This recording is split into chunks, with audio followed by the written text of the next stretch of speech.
औंधे मुंह गिरे टीम अन्ना के हौसले को 75 साल के एक बूढ़े ने 90 डिग्री के कोण पर सीधा खड़ा कर दिया। टीम अन्ना के 3 सदस्य तो 4 दिन से अनशन पर बैठे थे, लेकिन बात बन नहीं रही थी। लेकिन जब अन्ना ने अनशन की कमान खुद संभाली और जंतर मंतर पर आकर बैठ गए तो उनके समर्थन में उमड़ पड़ा जन सैलाब।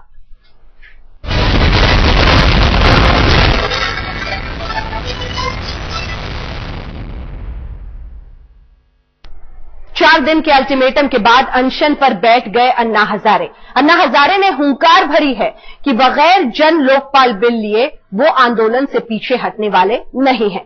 अन्ना के अनशन पर बैठते ही जंतर मंतर पर आंदोलन की रौनक लौट आई और साथ ही लौट आया है अन्ना और उनकी टीम का टूटा हुआ मनोबल।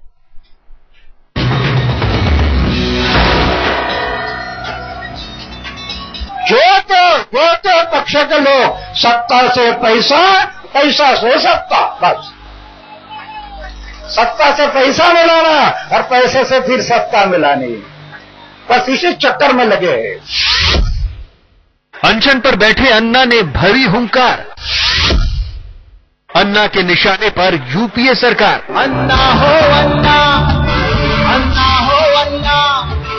हताश निराश टीम अन्ना के आंदोलन के लिए संजीवनी बनकर आया अन्ना का आमरण अनशन। रविवार को अनशन पर जैसे ही अन्ना बैठे, उनके आंदोलन से जुड़ने के लिए हजारों की तादाद में जन सैलाब उमड़ पड़ा। पब्लिक का साथ मिला तो अन्ना के टारगेट पर नेता आ गए। जनता को मालिक और नेताओं को सेवक बताने वाले अन्ना ने जन लोकपाल न लाने की वजह नेताओं का कुर्सी प्रेम बताया है। जरा सुनिए अन्ना की जुबानी नेताओं के कुर्सी प्रेम की कहानी। जैसे हिंदू आदमी मरता है, 4 लोग कंधे पर उठाकर ले जाते हैं। मुस्लिम भाई को मरता है तो डोली में बांध करके ले जाते हैं। क्रिश्चियन भाई को मरता है तो उसको पेटे में बांध करके ले जाते हैं। ऐसे राजनीति में बहुत से लोगों को ऐसे लगता है कि स्मशान में जाते समय भी चेयर में बैठकर ही जाना चाहिए।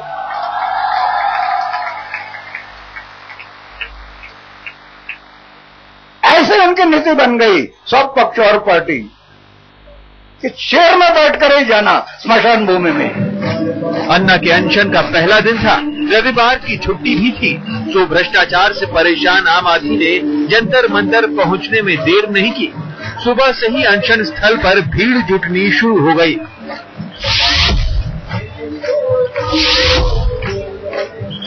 टीम अन्ना की बार बार अपीलों का असर हो या फिर रविवार यानी छुट्टी का दिन, वजह चाहे जो भी रही हो, लेकिन जंतर मंतर पर पहले से कई गुना ज्यादा लोगों ने अन्ना को समर्थन देकर ये तो जता ही दिया कि अन्ना आज भी लोगों में उतने ही लोकप्रिय है जितने कि साल भर पहले थे।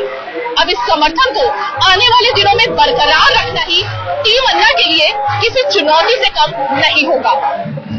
फिजाओं में गूंजने लगे भ्रष्टाचार पर हल्ला बोल के गीत। देखते ही देखते पूरा माहौल अन्नामय हो गया। अन्ना के अनशन के लिए भ्रष्टाचार के खिलाफ हजारों लोग जंतर मंतर पर पहुंचे। लोगों के बीच अन्ना ने सरकार से सत्ता के विकेंद्रीकरण की मांग की। आज भ्रष्टाचार बढ़ गया, उसका कारण केंद्रीकरण हो गया। जो करना वो मंत्रालय से करना। कौन? वो सेक्रेटरी और मंत्री। एक तरफ बोलते हैं जनतंत्र है, लोकशाही है, और सब सूत्र कौन हलाते हैं? मंत्रालय। तो ये क्या लोकशाही है, क्या गणतंत्र है, क्या प्रजातंत्र है? इसीलिए विकेंद्रीकरण होना जरूरी था। जनता के हाथ में सत्ता की अन्ना ने मांग की तो लोगों ने उनकी आवाज से आवाज मिलाई। जनता की इस आवाज ने अन्ना का भी जोश बढ़ा दिया। कल तक जिस भीड़ के लिए बेपरवाह नजर आ रही थी टीम अन्ना, आज उसी भीड़ के भरोसे जंग जीतने का ऐलान किया अन्ना ने। आज मंत्रालय में सत्ता केंद्रित रखने के कारण एक करप्शन बढ़ गया, उसको हमें विकेंद्रित करना है। विकेंद्रित असंभव नहीं है, संभव है, संभव है। सिर्फ आप लोग जो जुटे हैं जंतर मंतर में, हम ऐसे ही हमेशा के लिए जुट रहे तो सरकार को विकेंद्रीकरण करना पड़ेगा। सारे स्टूडेंट्स अन्ना ही नहीं बल्कि कल तक भीड़ के मोहताज नहीं बनने का दावा करने वाले केजरीवाल के भी सुर बदल गए। अनशन पर बैठे केजरीवाल ने छात्रों से सड़कों पर उतरने की मांग कर डाली। इस वक्त देश बलिदान मांग रहा है। हम लोग बलिदान देने के लिए यहाँ बैठे हुए हैं। ये 400 लोग बलिदान देने के लिए बैठे हुए हैं। इस देश के 400 शहरों के अंदर लोग बलिदान देने के लिए बैठे हुए हैं। मेरी कॉलेज के स्टूडेंट से, कॉलेज के विद्यार्थियों से एक ही अपील है, हम आपसे बलिदान नहीं मांग रहे, आपका 1 हफ्ता मांग रहे हैं। 1 हफ्ते की छुट्टी लेके इस देश के सारे कॉलेज के छात्र अपने सड़कों के ऊपर उतर आए। इस बीच अन्ना के अनशन पर बैठते ही उनकी अगस्त क्रांति में आए लोग भी सक्रिय हो गए। आमिर खान ने भी एक SMS भेजा। आमिर ने लिखा है कि अन्ना के अनशन को समर्थन देने के लिए मैं जरूर आऊंगा। शनिवार तक भीड़ के लिए तरसती टीम अन्ना को अन्ना ने नया जीवन दान दे दिया। अगल बगल की सारी सड़कें मानो जंतर मंतर पर ही चली आईं। इंडिया गेट से अन्ना टोपी में तिरंगा लहराते समर्थकों का वो हुजूम उमड़ा जिसे देखकर एक बार तो सरकार भी सहम जाएगी। जंतर मंतर पर भी सुबह से यही हाल था, यहाँ से भी यही हाल है। ये सारी भीड़ जब वहाँ जमा होगी, एक साथ मिलेगी, तो अंदाजा लगा सकते हैं कि आंकड़ा कितना बड़ा होगा, कितनी ज्यादा भीड़ होगी, इसका अंदाजा आप लगा सकते हैं।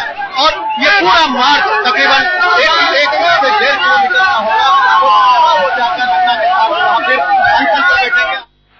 रीमा पराशर के साथ शमशेर सिंह, दिल्ली आज तक।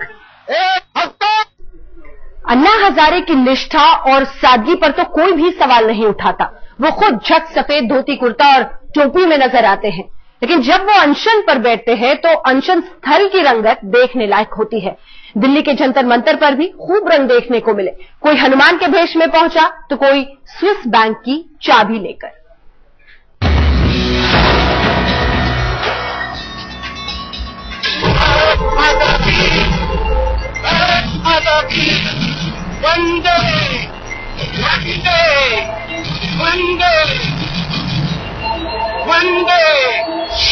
टीम अन्ना के अनशन में हनुमान,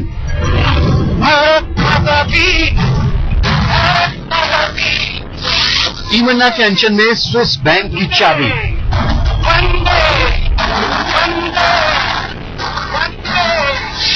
अन्ना आए, अनशन में लौटी रंगत।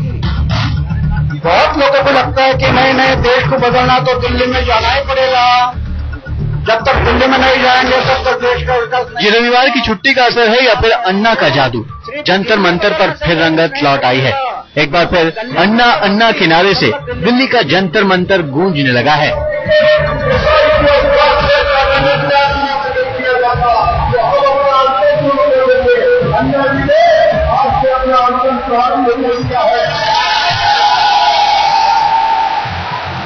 क्या बच्चे क्या बड़े, जंतर मंतर पर रविवार को खूब रंगत दिखी। जरा इन बाल हनुमानों को देखिए जो अन्ना को समर्थन देने पहुंचे थे। संकट मोचक यानी संकट से निजात दिलाने वाले ये 2 हैं अन्ना के हनुमान। देखिए हनुमान की वेशभूषा में ये 2 बच्चे आए हैं। जाहिर सी बात है जिस तरह से पिछले जब से अनशन शुरू हुआ भीड़ नहीं आ रही थी, तो इसे आप मान सकते संकट मोचक है। हो सकता है जब ये बच्चे आ रहे हैं तो भीड़ भी यहाँ आएंगी। आइए इन दोनों बच्चों से पूछते हैं, आपका नाम क्या है? जया। हनुमान बन के आप आए हो यहाँ पे, क्यों आए हो? अन्ना को के बारे में बताओ कुछ। अन्ना से मिलने। आप बताओ, नाम क्या आपका? खुशी। अब बताओ यहाँ अन्ना के बारे में बताओ। तू भी अन्ना, हमारे अन्ना, तो सारे देश के अन्ना, ये अन्ना तो सारा देश के अन्ना। सरकार जाग रही है, लूट हो रही है, आंख मूंद रही है, बदला रहा है, संसद में बैठकर फिल्म देख रहा है। सरकार जाग रही है, लूट हो रही है, आंख मूंद रही है, वक्त गुजराता है, ना चौकिया ना सो। अन्ना के हनुमानों को तो आपने देख लिया, अब आपको दिखाते हैं स्विस बैंक की चाबी। स्विस बैंक की चाबी क्या मतलब हुआ? ये स्विस बैंक की चाबी हम अन्ना जी को देंगे और वहाँ जितना काला धन और जितना सोना है सब लाके अपने देश में देशवासियों को लगवाएंगे और हमारे देश में खुशहाली आएगी। और इस स्विस बैंक की चाबी में दूसरी साइड है जन लोकपाल। जो जन लोकपाल हमें चाहिए, जन लोकपाल आएगा तो स्विस बैंक की चाबी में आ गई हमारे पास। अन्ना का जज्बा बढ़ाने दिल्ली के IIT के छात्रों का जत्था भी उमड़ा। We all are with Anna Hazare and we want Jan Lokpal bill to be passed and we also demand that the corrupt should be investigated and they should be punished. Otherwise, corruption will not be rooted out from this society. So it is our duty to root out corruption from our society.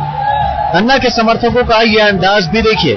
देश के अंदर लाला लाजपत राय, भगत सिंह, चंद्रशेखर आजाद, नेताजी सुभाष चंद्र जैसे वीरों ने कुर्बानी दी, इसी तरीके से अन्ना हजारे जी जब शहादत नहीं देंगे और देश की जनता शहादत नहीं देगी तो ये काले जो अंग्रेज हैं देश को लूटने वाले, ये देश को बर्बाद करके जाएंगे।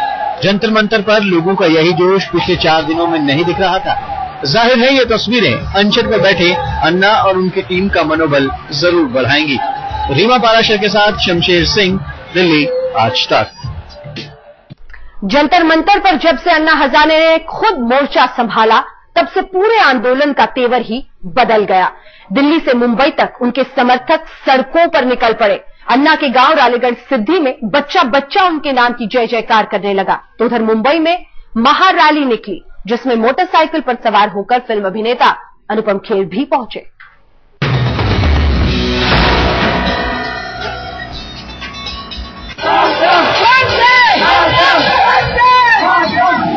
अन्ना के साथ आई मुंबई।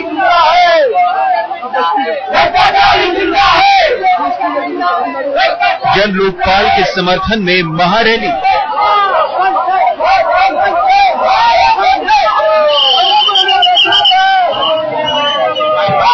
अंधेरी से आजाद मैदान तक जुटे लोग, हाथों में तिरंगा लिए, गांधी टोपी पहने, कोई बाइक पर, कोई कार में, तो कोई पैदल ही। आखिरकार मुंबई के लोगों ने भी दिखा दिया कि वो भी अन्ना के साथ हैं। अगर दिल्ली में अन्ना के समर्थन में हजारों लोग आ सकते हैं तो मुंबई की जनता भी पीछे नहीं। दिल्ली में अन्ना हजारे अनशन पर बैठे तो मुंबई में इंडिया अगेंस्ट करप्शन ने रैली का आयोजन किया, जहां पर बाइक से लेकर कार और बसेस तक को शामिल किया गया रैली में। इस रैली का आगाज किया अनुपम खेर ने तिरंगा लहराकर। लेकिन आप देख सकते हैं हमारे पीछे किस तरह से लोगों का हुजूम है अनशन को समर्थन देने के लिए। लंबी लाइन लग गई है अंदर। अनशन पर अन्ना भले ही दिल्ली में जंतर मंतर पर बैठे हों, लेकिन उनका जादू मुंबई में दिखाई दे रहा है। रविवार को तो मुंबई जैसे अन्ना के रंग में रंग गई। उनके समर्थकों ने जब अंधेरी से आजाद मैदान तक रैली निकाली तो बाकी सब कुछ जैसे थम सा गया। अन्ना के पुराने साथी और अभिनेता अनुपम खेर ने तो यहाँ तक कह दिया कि सिर्फ जंतर मंतर पर लोगों की भीड़ से जन लोकपाल का समर्थन कर रहे लोगों का अंदाजा नहीं लगाया जा सकता। कि अगर प्रार्थना की जगह पे या मंदिर में लोग कम जाएं, इसका मतलब ये नहीं कि उनका भगवान से विश्वास उठ गया है। बहुत संख्या में मुझे उतने लोग नजर आते हैं जितने मैं देखना चाहता हूँ, और जिन लोगों को कम लोग नजर आते हैं उतने ही देखना चाहते हैं। अनुपम खेर जो यहाँ पर पूरा समर्थन जुटाते हुए टीम अन्ना को मुंबई में लीड कर रहे हैं। मुंबई के बाद ये नजारा है अन्ना के गांव रालेगढ़ सिद्धि का। स्कूली बच्चों से लेकर ग्रामीण जनता तक अपने अन्ना का हौसला कैसे बनाए रखना है, ये बात जैसे रालेगढ़ सिद्धि का बच्चा बच्चा जानता है। जब से अन्ना ने जंतर मंतर पर आंदोलन शुरू किया है, रालेगढ़ सिद्धि के लोग हर रोज अलग अलग तरीके अपनाकर अन्ना को अपना समर्थन दे रहे हैं। मुंबई से विद्या और समीर दीक्षित के साथ पंकज खेलकर, रालेगढ़ सिद्धि, आज तक।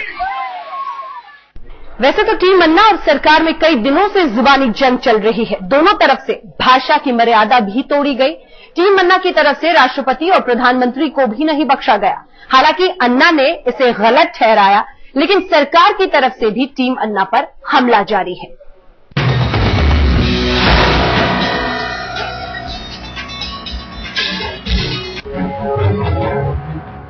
कानून मंत्री सलमान खुर्शीद और अन्ना हजारे के बीच गुपचुप तरीके से क्या बात हुई, ये ना तो खुर्शीद ने बताया, ना ही अन्ना ने।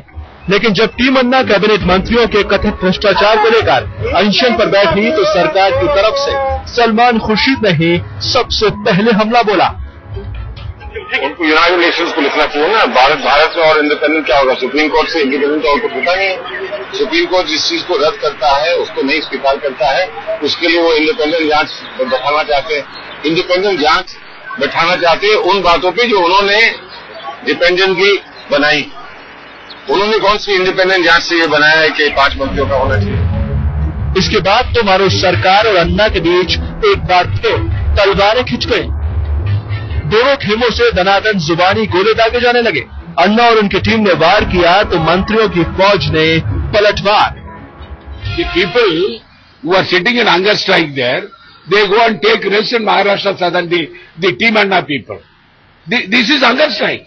They are fooling the people of this country. They are trying to divert the attention of the people of this country. They don't want investment in this country. They don't want the country to prosper. Now they are exposed to the people. Narayan स्वामी के बोल team अन्ना की धमनियों में जहर की तरह चढ़ गए। उधर भी तो कंबल बोले नहीं है।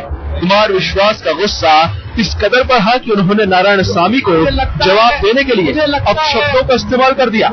इसी बीच सलमान खुर्शीद ने अन्ना के चुनाव लड़ने वाले बयान पर जब ये कहा कि आखिर वो भी तो हमाम में नंगे होने के लिए आ ही गए, तो टीम अन्ना की तरफ से एक बार फिर कुमार विश्वास ने मोर्चा संभाला। अभी तक वो ये कहते थे कि हम लोग लोकतांत्रिक व्यवस्था को मानते हैं, लेकिन हम चुनाव में नहीं उतरेंगे। और जो चुनाव में लोग उतरते हैं उन पे प्रश्न चिन्ह लगे हैं। चुनाव में उतरने वाले पैसा कहाँ से लाते हैं, कैसे लड़ते हैं, आते हैं तो क्या करते हैं।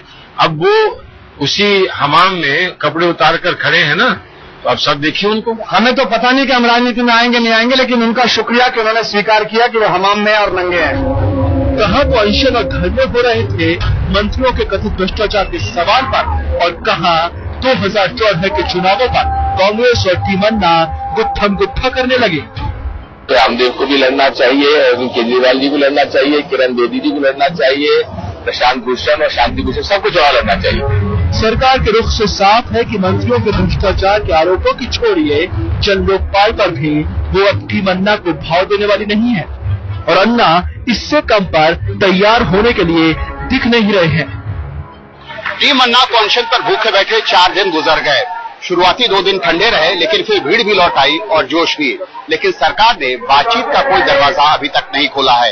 रविवार को यहां जबरदस्त भीड़ जुटने की उम्मीद है और रविवार से ही अन्ना हजारे खुद भूख हड़ताल पर बैठ रहे हैं।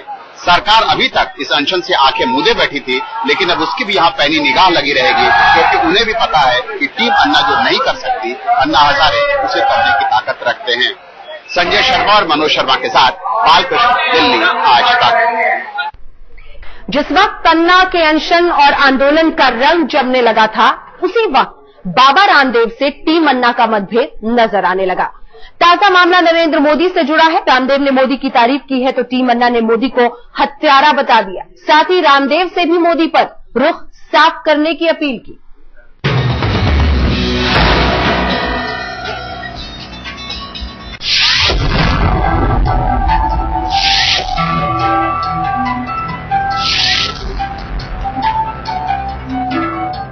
गुजरात पहुंचे रामदेव का मोदी ने सम्मान किया।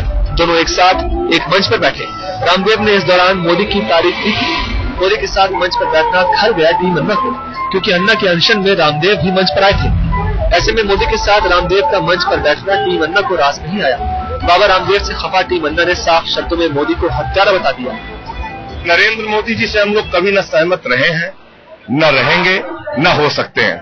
नरेंद्र मोदी इंसानियत और मानवता के हत्यारे हैं। उनके ऊपर गोधरा से लेके तमाम गोधरा के बाद के जो दंगे हुए हैं गुजरात में, उसके वो दोषी रहे हैं। उनके ऊपर मुकदमे चल रहे हैं। साफ हो गया कि रामदेव और टीम अन्ना में मतभेद अब इतने बढ़ चुके हैं जो हर कदम पर साफ नजर आने लगे हैं। हालांकि इस मामले को ज्यादा तूल न देते हुए अन्ना ने बात को गोलमोल कर दिया। प्रेस वालों ने पूछा था कि रामदेव बाबा और वो गुजरात का मुख्यमंत्री स्टेज पर आए, ये कीचड़ में क्यों मुझे डालते?